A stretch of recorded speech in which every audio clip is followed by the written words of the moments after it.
Are you going full conspiracy theorist I'm now? going full conspiracy Based on the theorist now. photo alone, it does look like you can easily see a...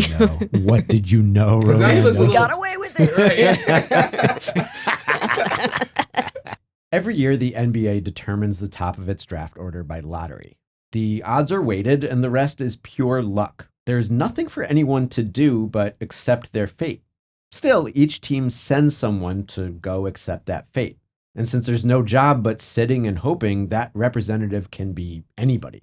Teams often send employees, but they've also sent famous investors, players from other leagues, players from other eras. They've even sent a child, which worked out great. No matter what, at least one of these people will get lucky, perhaps extremely lucky. And depending what that luck means, the job of the representative suddenly changes. Which brings us to this guy.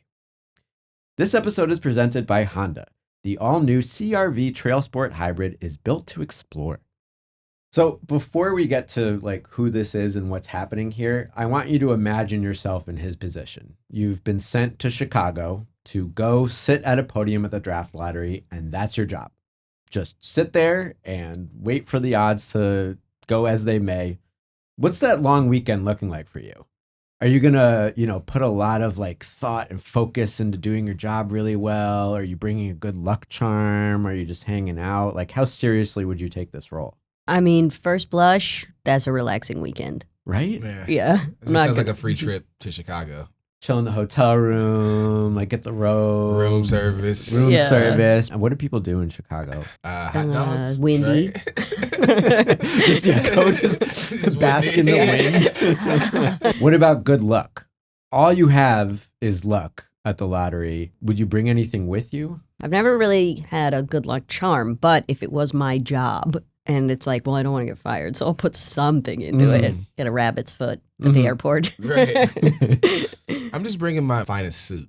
Oh, yeah. You're just going to dress really well? Yeah, you just got to dress really well, That's actually really Look good, smart. feel good. I think I would probably show up at the lottery and you could tell that I was enjoying my weekend. Like I'd be in the hotel bathrobe, like wearing the Chicago Blackhawks hat with like all sorts of All Chicago windblown. merch all over me. Yeah, just really wind. Is that the only thing you know about Chicago? Is that it's Is it windy? wrong?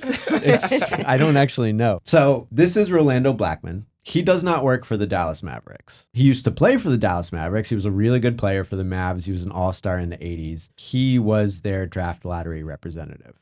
And if anyone knows anything about how the 24-25 season went for the Mavs, this makes some sense. Without even knowing that much, like, why do you think Rolando Blackman is representing the Mavs at the lottery? I honestly do not know.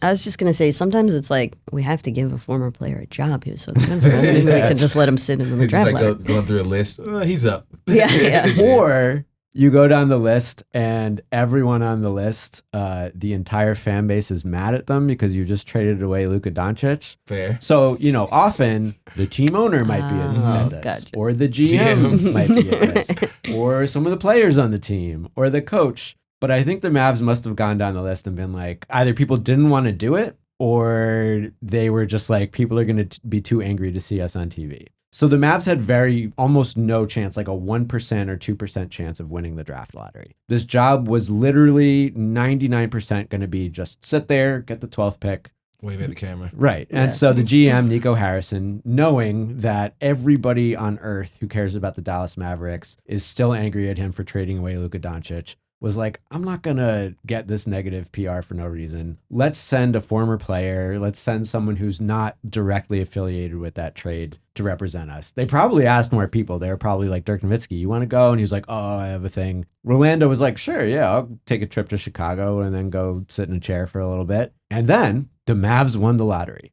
And this is what that looked like. He really looks like he's enjoying himself, and I'm happy It's for him. nice because it seems like he really cares about his former team, right? Yeah. It's nice. That is definitely the excitement of winning something. Yeah. Yeah. He didn't do anything. Yeah, you didn't do it. That is the key right there. Doing nothing but winning. Every team sends one person to be in the lottery room, and that was some like assistant GM who brought like a good luck charm. He had gotten a sticker from his kid that he brought with him, and he said it was a good luck charm. Rolando Blackman said the exact quote was, I just brought a positive, fantastic spirit, and I kept repeating, we're going to be number one. We're going to be number one. He secreted it. Yeah, he just like sat there and vibed as hard as he could. Yeah. And it worked Vibe to out the for number the one Mavs. pick. And the thing about getting the number one pick, especially when you had really long shot odds, is if it happens in a year when there's a very obvious number one pick, like this year, you become the face of that luck. So Cooper Flagg is going to be the number one pick in the NBA draft. And if you look back at past years that were like that, when the Knicks won the first lottery, everyone pictures Dave DeBusschere holding up, the rights to draft Patrick Ewing. When the Magic won the lottery twice in a row and got Shaq and Penny, Pat Williams, the owner of the team, became sort of the face of that. Steve Francis was the lottery representative when the Rockets got the rights to Yao. Gordon Gunn getting LeBron. The son of the owner of the Cavs, Nick Gilbert, when the Cavs won it a bunch in a row. Like, you immediately become associated with this moment forever. And so Rolando Blackman, who, again, 99% chance he would have had nothing to do, been on TV for all of 5 seconds, no interviews, nothing, will forever be associated with this extreme long shot good luck that the Mavericks got. Great smile. It's a great smile. He looks great. It is complicated somewhat by, again, the fact that the Mavs, in most people's eyes, deserve this good luck the least that anyone has ever deserved it. And it's not Rolando's fault, but it's a weird spot to be in, to be associated with that forever. I wonder if he takes it into other aspects of his life. If he's like, I'm lucky now. Yeah, do you immediately go buy a scratcher like that, that day? I'm a millionaire. This is $1 million ticket. This is it. He's already a millionaire. He played in the NBA. He was an all-star. Like, he's doing fine, I think. I think what's cool about this gig is, again, there's no skill, there's no qualification involved whatsoever. You want to be, have a nice face for TV and not act weird on camera. Yeah. But you don't have to do anything. Even after you win the lottery, all you got to do is give some interviews and stuff and be like, great, I'm happy we did it. And so I've looked back to see like how weird it's gotten.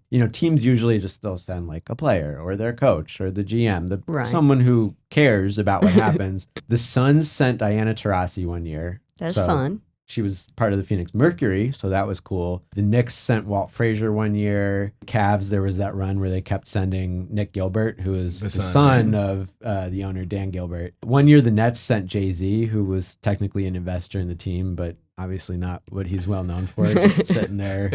I'm still trying to figure out like how far afield you can go. Can you pick like last year's Mega Millions winner and be like, this guy's got good luck? You go for us. Can you send a non-person? Could you send? What are the rules for that? Yeah. I have no idea, and I don't know how far teams have pushed this. That's not even that far. Sending your relative. That's fine. But this is about as unusual as it gets. Is like, here is a person who no longer has any relationship with our franchise, but he used to play for us 40 years ago. It has a bit of like, dare you to be mad at him feel to it. Yes. That is the thing that makes the Mavs situation unique. It's kind of like, well, we're not going to win, so no one cares who's here. But if we do win, I don't want my face to be on TV because everyone hates me.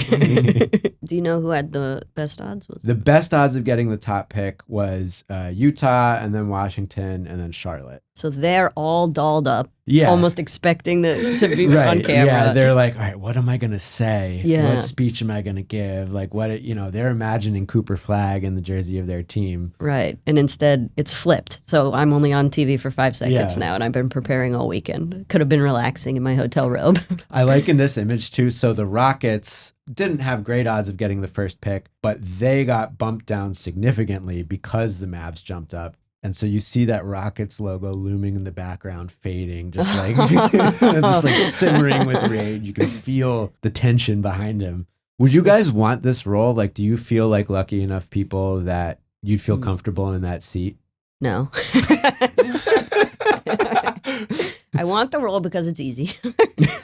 But I don't think I am a good luck charm. I love his energy, though, of just going and being like, yeah, it's going to happen. Number one pick. Because if it doesn't, then like, you don't lose anything. It's just like, well, guys, I tried my hardest. I tried to will it. Yeah, I can't blame him. I think I would be nervous. Like, obviously, I would want, the team I'm representing to win. I would be a little nervous about that outcome, though. It's kind of like being at a comedy show and not knowing whether or not you're going to get picked for some crowd work, Mm-hmm. where like I might go from passive bystander, just kind of zoned out, smiling when the camera points to me, to like, whoa, I have to engage now. Like I have to perform. Suddenly I'm like doing interviews and giving quotes to the newspaper. I would not be ready for that. I'm sure a lot of people were pissed thinking that this was rigged. Yeah, that is the Right. thing, is there Yeah. will forever, just like with the Ewing lottery. Like when people look at that picture of Dave DeBusschere celebrating that the Knicks won the lottery, that's often the headline of a blog post that's like, was there actually a frozen envelope? Was the lottery rigged?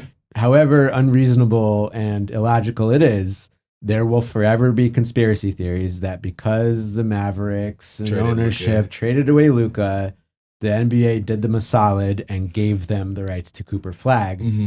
And so, yeah, Rolando Blackman on those blog posts and Reddit threads or whatever, like that's the photo that goes with this. It's Did the not. Mavs Yeah. rig the draft? Yeah, And it's just him. It's not the shadowy figures that did the rigging. It's not the person who made the Luka trade. It's this lovely, innocent man who last played in the 1980s and doesn't make any decisions for the Mavs. To be fair, like if I got away with something really sleazy and I was really happy and just like a fat cat laughing at all the people who were unlucky, it's exactly how it would look. Yeah. Now he's giving the look of he knew something was up. Are you going full conspiracy theorist? I'm now? going full conspiracy. Based on theories the now. photo alone, it does look like you can easily see What did you know? What did you know, 'Cause now he looks a Rolando? little- got away with it. Right, yeah.